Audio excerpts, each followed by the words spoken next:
Alrighty, here we go. So the topic of today's video is focused around trust. So something that's been interesting to me is how much people trust Chat GPT without actually knowing what goes on behind it. Um, and it's the same thing with Google. We always thought that, Google was the biggest source of trust. And then what happened was, and I've heard this a lot, people started using organic search results for being the source of trust rather than Google Ads. So I've onboarded a couple of customers and they started initially as skeptics. And then they used to say things like, oh, I never buy ads. And that was really funny to me because Google has different means of appearing on top of search results. You have organic and you have paid ads. And the ads are the sponsored ones and the organic ones are the listings below. So both of them require marketing efforts. So if you really think about it, both of them are different sources of truth depending on what marketing effort you consider to be more trustworthy. So if somebody did a longer term campaign like SEO, people would consider it to be trustworthy versus, somebody paid for ads. And then, some people scroll down past that and click on the organic. My response to that is if the ad speaks to you better than the SEO organic listing does, which happens a lot, then you would click on that ad if it was giving you exactly what you're asking for. So ChatGPT is a little bit different because it obviously doesn't have ads, so we're playing in this greenfield space that's purely organic, and uh, it's competing with Google. Um, and people are trusting it for some reason. Like I don't know, not completely, but at some point people are saying, uh, when I do this on ChatGPT, or I ask ChatGPT this, or I've said it before, like ChatGPT is my best friend. So I think one thing that ChatGPT has that Google doesn't is, first of all, it's conversational, and because it's conversational, I believe that the psychological trick is that it feels like you're talking to a friend, much like you would via iMessage or WhatsApp or Facebook Messenger. So because of that, it's already got a friendlier UX UI. And because it's conversational, it allows things to be more personal.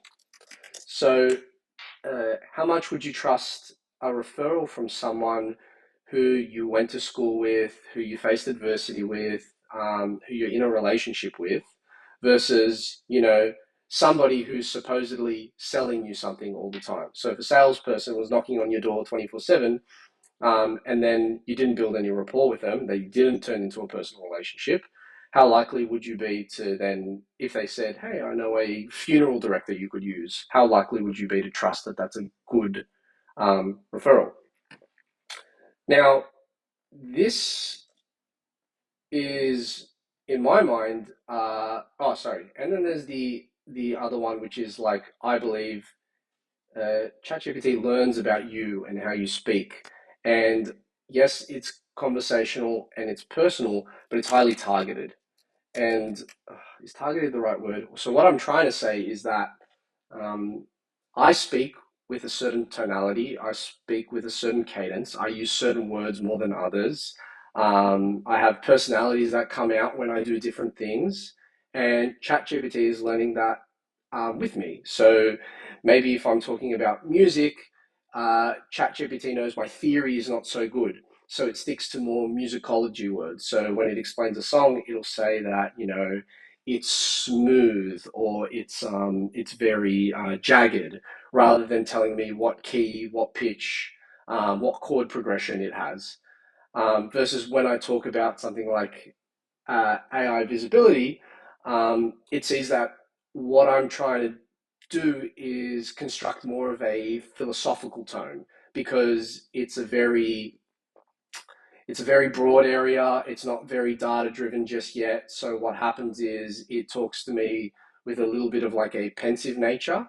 So I would say that the third part is that it's catered or targeted to you, or person. Maybe the better word is like it's personal, but it's also personalized. Um, and Google's not. really. So when I look at this and I'm like, well, let's say this was a person coming and talking to you, yeah, if somebody was more conversational, more personal, and more personalized, like they really cared about me and they really spoke like me, and it was more chit chatty rather than, direct, maybe I would be more responsive to their responses. Whereas Google, it's like you get what you ask for. And if you think about that, it's a little bit more efficient because it's like Quora back in the day. I don't know if this is true or not, but the platform Quora, Quora, it used to value responses based on how verbose and colorful they were. So the example was, who is the president of the United States? The answer is Donald Trump. That plain and simple. But the most highly ranked answer on Quora was actually the President of the United States is the leader of the USA, and it's a position, based in a lot of honor and power and previous presidents and blah, blah, blah. And it would just waffle, waffle, waffle until it gave you the answer. And that's kind of how I see Chat GPT. It just gives you the responses on Google, but because it gives you a lot more context, probably a lot better than Quora did, um, it gives you a roundabout answer rather than Google giving you the direct thing, or maybe the link to the direct thing. So what's interesting though is like uh, we seem to trust this more so than that, but we have to remember that they all come from the same place, which is the internet, right? And this is why AI visibility is an interesting space to me, because we're using the same thing to provide the data or the results to both of these tools, but because one of them spins them in a certain way, uh, we feel like we can trust it a little bit more. And it's kind of like you got to play a little bit of devil's advocate with yourself. And when you do dive into Chat GPT prompts and responses and you start having those conversations, start to think, uh, why it's trustworthy and why it's catering for you in that specific way. So we did a test in another video where it has some context that we don't know about, even in incognito mode. So it knew that I was in Sydney, and therefore, it's going to be a little bit sneakily selling you things, rather than what people believe is actually happening. So there may not be ads, but don't worry, there's marketing. Everyone that got onto the top results on ChatGPT has employed some sort of content strategy, some sort of marketing work, some sort of credentials or authority building strategy, and they could be no different than any other business that hadn't done that. It's just about the visibility that they've been able to build, which is why it feels like it can be trusted. Anyway, that's a little bit of the rant for today. I'll catch you in the next one.